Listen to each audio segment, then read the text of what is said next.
En La Ventana acontece, que no es poco, un relato personal de la historia, con Nieves con Costrina, Cadena SER.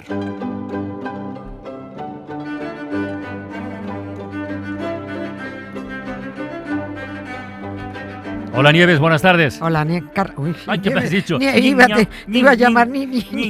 Eres un Nini. No, hola Carla, buenas tardes. Oye, esto de bucear en la historia proporciona sorpresas, bueno, sorpresas inesperadas no, joder, por eso se llaman sorpresa, porque son cosas que no te esperas. En fin, que hoy es el último capítulo sobre la expulsión de los judíos de España, año 1492, y hoy descubriremos, mira tú por dónde, el origen de expresiones como colgar un San Benito o tirar de la manta. Está muy bien. Pero antes de llegar a eso, bueno, tú dirás, venga.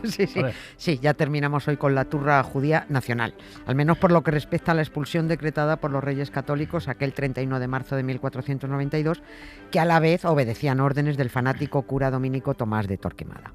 El éxodo fue tan dramático que quien mejor lo puede contar fue uno de aquellos judíos que salía con su familia camino de Portugal y que muy poco antes de cruzar la frontera decidió en última hora bautizarse él y que se bautizara toda su familia porque se sentía incapaz de abandonar su patria. Escribió él: salieron de las tierras de sus nacimientos chicos y grandes, viejos y niños, a pie y caballeros en asnos y otras bestias, recordemos que no se podían llevar los caballos, y en carretas, y continuaron sus viajes cada uno a los puertos que habían de ir. E iban por los caminos y campos, otros muriendo, otros naciendo, otros enfermando, que no había cristiano que viese dolor en ellos, y siempre por donde iban los convidaban al bautismo, y algunos se convertían, pero muy pocos.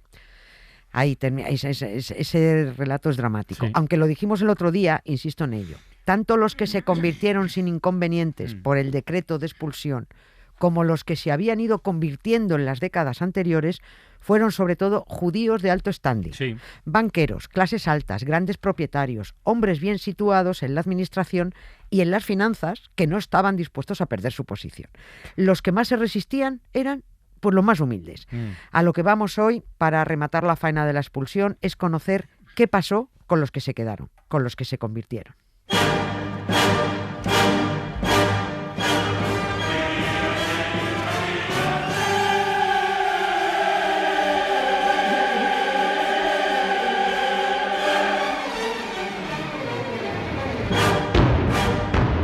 Bueno, de entrada, digo yo, los que se quedaron tuvieron que pasar sin remedio por el bautismo cristiano. Eso es lo primero, ¿no? Nada. Y esos judeoconversos, se llamaban así, llegaron al bautismo por dos razones. Bien porque les daba igual carne que pescado, que les daba lo mismo, y solo querían que los dejaran en paz. Bien porque no querían abandonar su tierra, pero seguían convencidos de que su religión era la guay, y los cristianos unos canallas herejes y traidores al verdadero Dios. Y estos fueron los llamados criptojudíos. O sea, los falsos judeoconversos. Ya. Es un poco liosa la terminología, pero es que, bueno, pues así es la cosa. El judeoconverso era el que se bautizaba y el criptojudío el que se había bautizado, pero por debajo ahí seguía siendo lo que era. Así que una vez finalizado el plazo para que todos los judíos salieran de los territorios de las coronas de Castilla y Aragón, empezó la edad dorada de la Inquisición, claro, con la caza del falso converso. Pillar a los... Esa fue la principal diversión, detectar y pillar criptojudíos. Buscaban sobre todo a los más ricos, a ver si los pillaban, porque es que inmediatamente era ejecutarlos, claro, y quedarse con la pasta. Y sobre todo también pillar a los judíos que iban haciendo proselitismo para convencer a los que se habían convertido para que volvieran a practicar el judaísmo en la clandestinidad. Estos se llamaban judaizantes. Estos eran los que iban convenciendo, venga, vuelve tú, a escondidas. Había chivatazos de vecinos. Se presionaba a las familias judeoconversas para que denunciaran a parientes a cambio de librarse ellos mismos de la acusación. Para detectar a falsos conversos, unos se fijaban si el vecino nunca comía cerdo y se negaban a guisar con manteca de cerdo, si los sábados cerraban la casa a cal y canto para celebrar el Sabbat.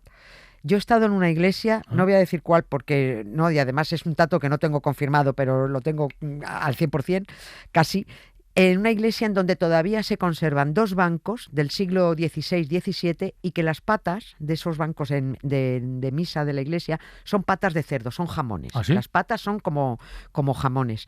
Y los reposabrazos terminan en cabezas de cerdo.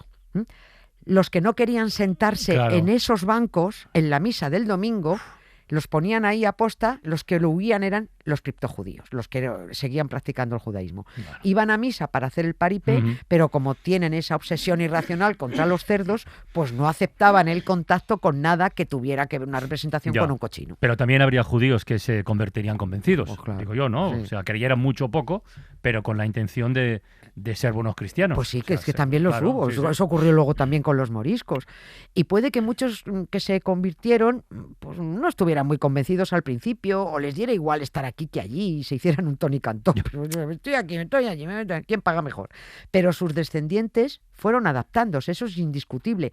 Fíjate, a partir de las matanzas de judíos que ya comentamos, que organizaron los cristianos en 1391, un siglo antes del que hablamos, se convirtieron muchos, pero por puro instinto de supervivencia. Y de esas familias judías salieron, fíjate, Teresa de Jesús, Sí. Luis de Góngora, Fray Luis de León, Luis Vives, el conde duque de Olivar, el propio Torquemada, venían de ¿Ah, sí? abuelos judeoconversos, todos ellos, ¿no? De aquellos, por diciendo, bueno, antes de que nos maten nos convertimos. Hay historiadores que creen que si los cristianos no hubieran sido tan bestias, si no se hubiera decretado aquella salvaje expulsión, el movimiento de las conversiones habría alcanzado progresivamente, poquito a poco, a la casi totalidad de los judíos en estas tierras. Pues puede ser, claro. Sí, eso es lo que creen algunas, claro, es un futurible que es difícil. Y claro que algún judío acabaría siendo un cristiano convencido, pero es que los cristianos viejos eran muy retorcidos. Los cristianos viejos, que eran los de todas las generaciones de cristianos, ya lo dijimos, exigían que los judíos se convirtieran y cuando se habían convertido los señalaban por todas partes como cristianos nuevos y desconfiaban de que la conversión fuera sincera. A ver, es que estas cosas no las puedes razonar con nadie que esté atrapado en una de estas sectas, una secta de esta cristiana, judía, musulmana, da igual, pero es que de verdad, visto desde fuera, el hecho objetivo es que lo único que se diferenciaban y se diferencian cristianos de judíos es en que unos comen tal cosa y otros comen tal otra, en que unos celebran el sábado, otros celebran el domingo, que unos beben sangre de Jesucristo y otros beben vino, que unos llevan tirabuzones y otros no se quieren hacer la permanente, yo qué sé, que unos tienen una novela y otros tienen otra. Y por todas estas tontadas, porque para mí son tontadas, así lo digo, tanto unos como otros se convierten en asesinos. Esa es la excusa. Los cristianos lo hicieron durante 300 años y bueno, los judíos lo hacen ahora, supongo que por tendencia a la codicia y al afán de venganza que tienen acumulados.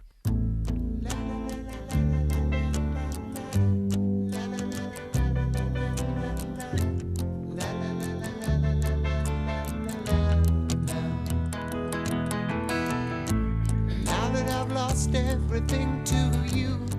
You say you wanna start something new, and it's breaking my heart you're leaving.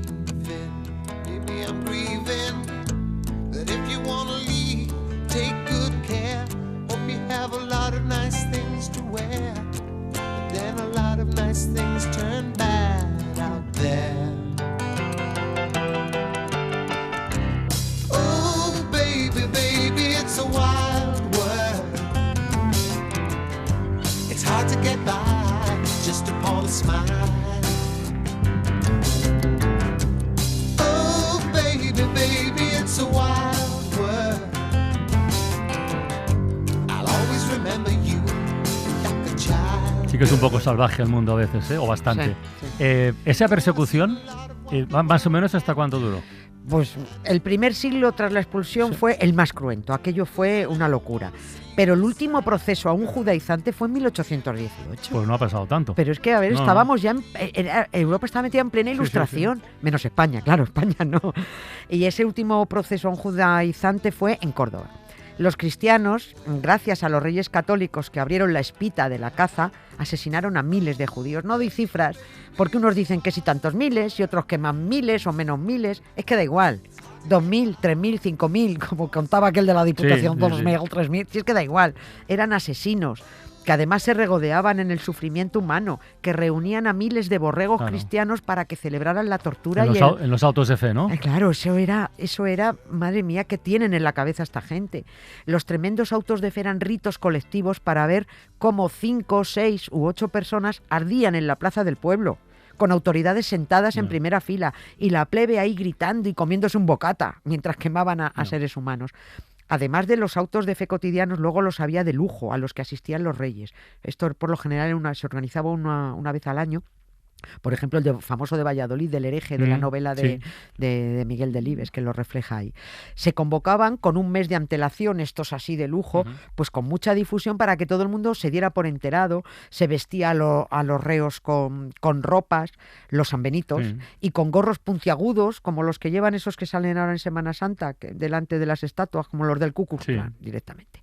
A los judeoconversos condenados se les daba la oportunidad de arrepentirse de sus pecados en el auto de fe. Si se arrepentía, lo estrangulaban y lo quemaban ya muerto, para gran decepción del populacho cristiano, al que el estrangulamiento, la verdad, les aburría y no tenía gracia ver quemarse a un tío muerto. Ellos lo querían vivo. Si no se arrepentía el judío, a la hoguera. Y esto sí que era un domingo redondo. Ver a unos cuantos judíos retorcerse y gritar entre llamas, eso era guay. A Felipe II le ponían muchísimo estas cosas. Oye, y esa ropa que has mencionado, el San Benito, eso nos lleva a esa amenaza que sobrevive 5 siglos después, que es lo de tirar de la manta. Pues cuidado que voy a tirar de la manta. Eso es maravilloso. Claro, cuando amenazas a alguien con tirar de la manta, pues es como hizo Bárcenas con el PP, si no lo cuidaban bien, es decirle que te saco los trapos sucios, ¿eh? Es eso. Y el origen de la expresión es el siguiente. El San Benito que llevaba el condenado a veces se quemaba, pero se hacía una copia de ese San Benito porque esa túnica, donde iba escrito el nombre, el oficio, el delito y la condena, tenía que colgarse en los techos de las iglesias. Condenaban a tantos miles y miles y los sanbenitos abultaban tanto que acabaron sustituyéndolos por una cosa que llamaban mantetas. Eran unos lienzos de tela cuadrados donde estaba escrito lo mismo que ponía en el San Benito. Un ejemplo, ponía por ejemplo Antonio de Torres Ceballos, vecino de Sevilla, hereje judaizante, 1612. Si debajo de estos datos aparecía el dibujo de una cabeza en llamas, es que había sido quemado vivo en la hoguera. Esas mantas colgadas de todas las parroquias eran un archivo para tener acojonados permanentemente a toda la familia y a todos los miembros de las siguientes generaciones. Era muy fácil amenazar a cualquiera con decir, ojo, que sé de dónde vienes, que tiro de la manta, para joderle la vida y el trabajo, sacando los trapos sucios de esa familia que descendía de un judío condenado. Le decían, cuidadito fulanito, que tu San Benito está colgado en la iglesia de Santa María. Si no quería, el judío no quería, el cristiano nuevo, no quería que tiraran de la manta, había que pagar. Que sí, claro, tenían que pagar. Y pero tenían que pagar al que chantajeaba. Pero si pagaban bien al cura de la iglesia, el propio cura se encargaba de hacer desaparecer la manta. Oye, pero ¿quién ordenó que colgaran esas mantas? Quiero decir, ¿fue cosa de la Inquisición, de los reyes directamente? ¿Y hasta cuándo se mantuvo eso? Sí, eso se ordenó que se retiraran en 1789. Fíjate, el año de la Revolución Francesa, finales del siglo XVIII. Hasta entonces estuvieron. Y la orden de... Aparte de una guarrería tener aquello colgado allí. Y la orden de empezar con esa asquerosa costumbre, que además era una cochinada tener eso ahí colgado, se dio a principios del siglo XVI. Pues un montón de años. 3 siglos estuvo, 3 siglos estuvo eso vigente. La orden decía que, abro comillas, todos los sanbenitos de los condenados vivos y difuntos, presentes o ausentes, se pongan en las iglesias donde fueron vecinos, porque siempre haya memoria de la infamia de los herejes y de su descendencia. Y bueno, pues hasta aquí la chapa judía nacional. No está mal. Tenemos pendiente el Golem de Praga. Ese es un historión. Ese es un historión que vamos a contar.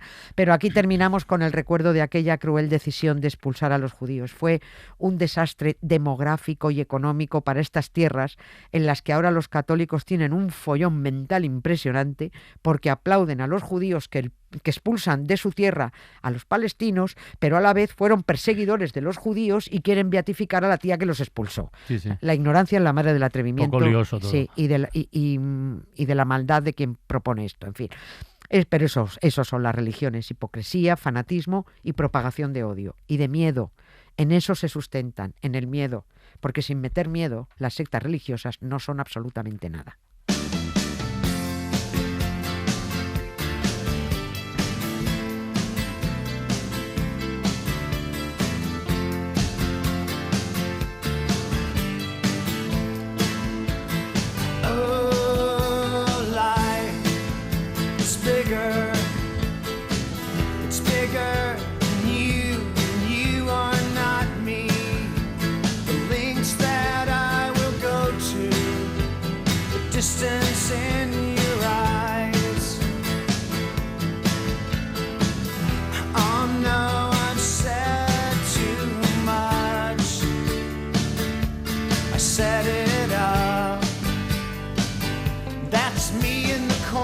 nada, la próxima semana cambiamos el paso, Sí, ¿vale? sí, ya está. Pero cosas habrá para contar, ¿eh? Sí, Como esto siempre. no se acaba nunca. Un beso, Nieves. Gracias, A descansar, Carlos. hasta el lunes. Gracias, Adiós. Un beso, chao. Trying to keep up with you, and I don't know if I can do it. Oh no, I've said too much. I haven't said enough. I thought that I heard you laughing. I thought that I heard you sing. I think I thought I saw you try. Every whisper, every waking hour, I'm choosing my confessions, trying to keep eye on you, like a hurt, lost and blind. Oh, oh, oh no, I've said too much. I set it up. Consider this, hint of the century. Consider this slip that brought me to my knees, pale. What if all these fantasies come flailing around? Now I've said too much. I thought that I heard you laughing. I thought that I heard you sing. I think I thought I saw you try.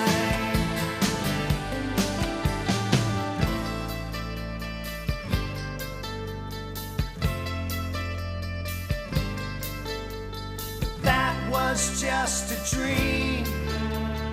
That was just a dream.